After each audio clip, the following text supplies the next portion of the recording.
Hello hi welcome and अस्सलाम वालेकुम। मैं हूं फौजिया मसूद और आप देख रहे हैं अपना यूट्यूब चैनल फौजिया मसूद के साथ आपके मसाइल और उनका हल। तो जनाब आ जाते हैं फ़ौरन से अपने टॉपिक की तरफ। आज हमारा जो मेन मोटो है इस वीडियो का वो ये है कि हमने फैमिली प्लानिंग मेथड्स को 1 बाय 1 देखना था और आज जिसकी बारी है वो है COC औरल पिल्स। ठीक है जी। पहले तो ये देखें कि इनको COC क्यों कहा जाता है। COC एक उसका एब्रीवेशन है कंबाइन औरल कॉन्ट्रासेप्टिव का। कंबाइन क्या है? अब ये कंबाइन इसको क्यों बोला जाता है? क्योंकि इसमें 2 हार्मोन्स हैं, एस्ट्रोजन और प्रोजेस्टेरॉन। इसमें 2 हार्मोन हैं और इसलिए इसको कहा जाता है कंबाइन औरल कॉन्ट्रासेप्टिव। कंबाइन मीन 2 औरल मुंह से खाने के लिए, कॉन्ट्रासेप्टिव जो है ये माने हमल अद्वियात हैं। ये तो हो गया जी नाम के बाद अब इसका मोड ऑफ एक्शन क्या है, यानी ये किस तरह काम करता है। ये टैबलेट खाने के बाद जिस्म में क्या तब्दीलियाँ लेके आती है जिससे आपको माने हमल जो है वो सहूलत मिलती है। तो इसका एक तो काम ये है कि ये आपकी जो बच्चेदानी है उसकी सर्वाइकल म्यूकस को थिक कर देती है, जिसमें कि एग की मूवमेंट जो है वो स्लो हो जाती है। यानी अंडे की जो बैज़ादानी से अंडे का अखराज जो होता है वो एक म्यूकस, लेसदार म्यूकस होता है जिसके साथ ट्रैवल करता हुआ यूट्रस में आता है। तो जो औरत ये मेडिसिन ले रही होती है तो वो जो जिस लिक्विड में, जिस पानी वाले मवाद में अंडा ट्रैवल करके चल के बच्चेदानी तक आता है, तो ये वाली टैबलेट उस जो लिक्विड है, जो म्यूकस है, उसको थिक कर देती है। यानी कोई भी चीज़ अगर पानी में आप गिराएंगे तो पानी में वो जल्दी से मूव कर जाती है। अगर वही चीज़ आप उसमें शहद में उसको ट्रैवल करवाएंगे तो वो शहद में स्लोली जाएगी। यानी अगर आपके सर्वाइकल म्यूकस की जो थिकनेस है वो पानी की तरह है तो वो उसको शहद की तरह थिक कर देता है, जिसमें कि एग जो है वो ट्रैवल नहीं कर सकता। एक और दूसरा इसका जो मोड ऑफ एक्शन है वो यानी ये बच्चेदानी की जो अंदर वाली लाइनिंग होती है, यानी एंडोमेट्रियम की लाइनिंग को इम्परफेक्ट कर देती है बैजे अंडे के उसमें एम्बेड होने के लिए। ठीक है जी। और जब ये सर्वाइकल म्यूकस थिक हो जाएगा तो एग और स्पर्म जो है वो आपस में नहीं मिल सकेंगे और फर्टिलाइजेशन नहीं होगी और आपको माने हमल तहफ़्फ़ुज़ मिलता रहेगा। ठीक है जी। ये हो गया इसका मोड ऑफ एक्शन। अब इसकी रह जाती हैं इंडिकेशंस। इंडिकेशन में क्या है? इंडिकेशन और कॉन्ट्रा इंडिकेशन, यानी ये टैबलेट कौन ले सकता है और कौन नहीं ले सकता। तो इसमें MEC ने यानी मेडिकल एलिजिबिलिटी क्राइटेरिया बनाया है WHO ने। WHO क्या है? वर्ल्ड हेल्थ ऑर्गेनाइजेशन ने अपना एक MEC क्राइटेरिया बनाया है, जिस क्राइटेरिया के थ्रू इसकी इंडिकेशन और कॉन्ट्रा इंडिकेशन जो है उनको साथ साथ डिस्कस करते जाते हैं ताकि ज़्यादा टाइम भी ना लगे, आप फ़ौरन से देख लें। नंबर 1 तो आ जाता है जो बहुत कॉमन हमारे जो आजकल है कि हेपेटाइटिस B और C है। तो हेपेटाइटिस B और C या जिगर की कोई भी बीमारी में मुब्तला जो ख़वातीन हैं वो ये पिल्स नहीं ले सकती।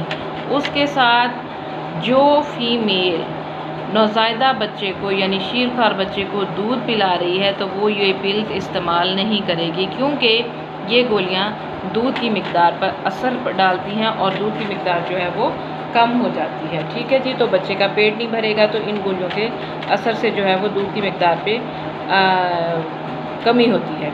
अच्छा, तीसरे नंबर पे यहाँ पे आ जाते हैं कि अगर कोई पेशेंट है उसका BP हाई रहता है। ठीक है जी।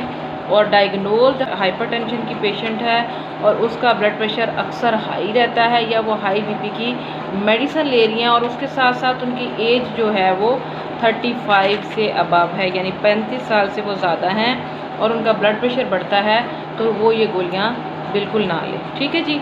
उसके बाद आ जाता है फैटी क्लाइंट, यानी आजकल मोटापा जो है कि फ़ीमेल पे तो मोटापा बहुत ही ज़्यादा आता है, जल्दी आता है। तो जो फैटी क्लाइंट हैं वो ये पिल्स ले सकती हैं। इन पिल्स से कुछ फीमेल में जो वज़न का उतार चढ़ाव होता है, कुछ का वज़न कम हो जाता है और कुछ का थोड़ा बहुत ज़्यादा होता है। लेकिन अगर आपका वज़न 2 किलो से यानी 2 kg से ज़्यादा हो रहा है तो आप हार्मोन का जो इनटेक है, क्योंकि ये हार्मोन है, ये डबल हार्मोन टैबलेट है, तो आप इसका यूज़ जो है वो अगर 3 माह के अंदर आपका 2 kg से वज़न ज़्यादा बढ़ता है तो आप ये गोलियाँ लेना छोड़ दें। ठीक है जी।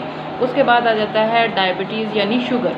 तो शुगर पेशेंट ये गोलियाँ ले सकती हैं। ठीक है जी। उसके बाद है सिगरेट नोशी करने वाली ख़वातीन। तो जनाब, सिगरेट नोशी करने वाली ख़वातीन अगर तो 35 साल से ज़्यादा हैं और उसके साथ साथ उनका बीपी हाई होता है तो बिल्कुल ना लें। लेकिन अगर वो 35 साल से कम उम्र है और उनका बीपी नॉर्मल है तो सिगरेट नोशी करने वाली खातून ये पिल्स ले सकती हैं। उसके बाद आ जाता है टीबी। टीबी की जो ख़वातीन हैं वो डॉक्टर के मशवरे से इसको यूज़ कर सकती हैं। अज़ खुद वो ये टैबलेट नहीं ले सकती हैं, डॉक्टर के मशवरे के बाद वो ये टैबलेट लेंगी।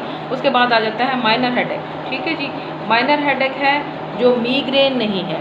मीग्रेन होता है दर्द शकीका, आधे सर का दर्द है।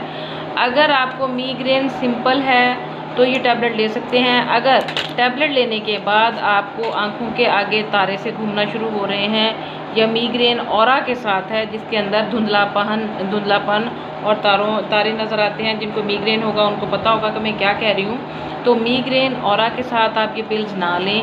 अगर आपको सिंपल सर दर्द की शिकायत होती है और कभी कभार होती है तो फिर आप ये पिल्स ले सकती हैं। अब जी आ जाता है जिनसी अमराज। जिनसी अमराज माइनर किस्म के हैं तो आप ये टैबलेट ले सकती हैं। और अगर जैसे हेपेटाइटिस सी है वो भी जिनसी ताल्लुकात से फैलता है तो उस सूरत में आप ये टैबलेट बिल्कुल नहीं ले सकती हैं। इसके बाद आ जाता है मेनोरेजिया। मेनोरेजिया क्या है? जिन औरतों को माहवारी का खून बहुत ज़्यादा आता है और ज़्यादा दिनों के लिए, यानी कुछ लोग हैं 5वें दिन वो क्लियर हो जाते हैं और कुछ 7 दिन और 7 दिनों में उनको बहुत ज़्यादा आता है, तो वो ये टैबलेट ले सकती हैं। इन टैबलेट के खाने से उनका वो जो ब्लीडिंग का पीरियड है, ब्लीडिंग की मिकदार है वो भी कम होगी और उनका जो ज़्यादा डेज तक साइकिल जो है वो ब्लीडिंग का इशू रहता है तो उनसे ये इन टैबलेट के खाने से उनका जो ब्लीडिंग पीरियड है वो बैलेंस हो जाएगा, ब्लीडिंग की मिकदार भी कम होगी और वो सही हो जाएगा और साइकिल भी बिल्कुल एक्यूरेट हो जाएगा। अब आ जाता है छाती का सरतान। अगर किसी फ़ीमेल को छाती का सरतान है, जो कि बहुत कॉमन है क्योंकि मेरे रूटीन में जो क्लाइंट्स आते हैं वहाँ पे बहुत सारे, यानी अब मैं 10 आउट ऑफ 100 जो क्लाइंट है मेरे पास वो ब्रेस्ट कैंसर के साथ आते हैं। तो ब्रेस्ट कैंसर का पेशेंट या ब्रेस्ट कैंसर की जो पेशेंट है फ़ीमेल, वो ये हार्मोनल मेथड नहीं ले सकती। ठीक है जी। ये हो गए इंडिकेशंस भी और कॉन्ट्रा इंडिकेशंस भी मैंने साथ साथ बता दिया कि कौन ले सकता है और कौन ये टैबलेट नहीं ले सकता। ठीक है जी।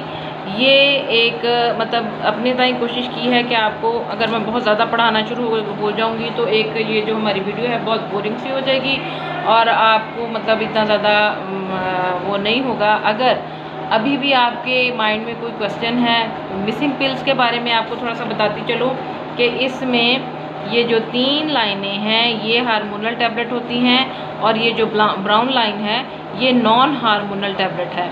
फर्स्ट डे से आपने मेंस्ट्रुअल साइकिल के फर्स्ट डे से इसका स्टार्ट लेना होता है। वैसे आप किसी भी टाइम स्टार्ट ले सकते हैं अगर आपको कंफर्म है कि आप हामला नहीं हैं। लेकिन हम जो है क्लाइंट को मेंस्ट्रुअल साइकिल के फर्स्ट डे से स्टार्ट करवाते हैं क्योंकि फ़र्स्ट 7 डेज़ में आपको जिनसी ताल्लुकात से परहेज़ करना होता है। तो वो जो फर्स्ट 7 डेज़ हैं जब मेंस्ट्रुअल साइकिल के साथ वो फीमेल लेगी तो वो ऑटोमेटिकली परहेज़ भी हो जाता है और इस चीज़ का भी हमें श्योर हो जाता है कि फ़ीमेल जो है वो हामला बिल्कुल नहीं है क्योंकि वो मेंस्ट्रुअल साइकिल में हमारे पास आई है। अच्छा जी। उसके बाद अगर आप फर्स्ट 7 लाइन्स में टैबलेट खाना भूल जाते हैं तो भूली हुई टैबलेट को फ़ौरन खा लें और अपने टाइम पे जो दूसरी टैबलेट लेनी है वो अपने टाइम पे आप लेती रहेंगी। सेकंड लाइन में अगर आप टैबलेट खाना भूल जाती हैं तो अगेन वही कि आप सेकंड लाइन में भी अपना जो मिसिंग पिल है वो जब याद आए तब खा लें और जो आपकी रेगुलर टैबलेट है वो अपने टाइम पे आपने वो भी लेनी है। ठीक है जी। अगर आपको गोली खाने के बाद 2 घंटे के अंदर अंदर आ जाती है, वॉमिटिंग आ जाती है, दैट मीन्स कि वो टैबलेट अपना काम नहीं करके एटलीस्ट 2 घंटे से पहले आपको वॉमिट आ गया तो आपने अपने पत्ते में से दोबारा गोली लेके खा लेनी है। अब आप कॉन्ट्रासेप्टिव जो सहूलत है वो आपको हो सकता है ना मिले तो आपने एक नई टैबलेट पत्ते से निकालनी है और खा लेनी है। दूसरी बात, एक अहम बात इन टैबलेट के लेने से कुछ फीमेल्स को मतली, उल्टी या सर चकराना हल्का सा, तो हल्की सी टेंडरनेस होती है जिसमें हल्का फुल्का दर्द होता है, छातियों में दुखन हो सकती है। तो इसका बेस्ट जो टाइम है इनटेक का वो आप कोशिश करें कि रात में बनाएं। रात में जब आप ये टैबलेट लेके सो जाएंगी तो वो जो मतली, उल्टी और चक्कर वगैरह की जो कंप्लेन है वो नहीं होगी, क्योंकि आप टैबलेट लेके सो जाएंगी। ये हो गया जी इसका इनटेक कि आपने कब लेनी है। और कोशिश करें अपने मोबाइल पे आप अपना एक अलार्म सेट करें कि आपने सोने से आधा घंटा पहले ये मेडिसिन लेनी है, और किसी ऐसी जगह पे रखें जहाँ पे आपको आते जाते नज़र पड़े, या कोई ऐसा बंदा जो घर में बहुत हस्बैंड ही है जो जाहिर बात है इस मामले में आपको फेवर दे सकते हैं, तो हस्बैंड से कह दें। अगर आप भुलक्कड़ हैं तो हस्बैंड से कह रहे हैं कि यार मुझे आपने ये याद करवा देना है, मैंने ये पिल्स लेनी है। और सबसे अहम बात, जो भी मेथड लें अपने हस्बैंड की परमिशन से लें, तो इंशाल्लाह आपको सूट करेगा। ये आपको वो पते की बात बता रही हूँ जो मेरी प्रैक्टिस में है। तो जो फीमेल आती हैं तो सबसे पहले मैं उनसे यही पूछूँगी आपने अपने मियाँ से परमिशन ली हुई है? तो एक ही गाड़ी के दो पहिए हैं, तो जब तक दोनों पहिए रजामंद नहीं होंगे तो गाड़ी नहीं चलेगी। एक पहिया अगर जैम है और दूसरा पहिया चल रहा है तो गाड़ी रुकी की रुकी रहेगी। तो आपसे रिक्वेस्ट है कि अपने हस्बैंड की परमिशन से लें और अपने हस्बैंड को इसमें अपना मतलब पार्टनर बनाएं, और उन्हें कहें कि आपने मुझे, अगर मैं भूल जाती हूँ तो आपने याद करवाना है। अगर हस्बैंड नहीं याद करवा सकते या आपके पास उस टाइम नहीं होते तो आप ये करें कि अपने मोबाइल पे अलार्म सेट करें, ताकि अलार्म बजे और आपको पता चले कि मैंने ये टैबलेट अब लेनी है। ठीक है जी, ये वो चंद बातें हैं जो रूटीन में हम अपने क्लाइंट्स को समझाते हैं। अगर आपके माइंड में इसको लेके अभी भी कोई क्वेश्चन है तो आप मुझे इनबॉक्स कर सकती हैं, आप मुझे कमेंट में पूछ सकती हैं। जाते जाते फिर वही बात कि आपको अगर वीडियो अच्छी लगी हो तो वीडियो को लाइक करें, चैनल को सब्सक्राइब करें और वीडियो को अपने प्यारों के साथ शेयर करें, ताकि यही मालूमात जो आप तक पहुंच रही है वो आपके थ्रू दूसरों को भी मिले। और मुझे अपनी दुआ में याद रखिएगा, अपना बहुत सा ख्याल रखिएगा। अल्लाह हाफ़िज़।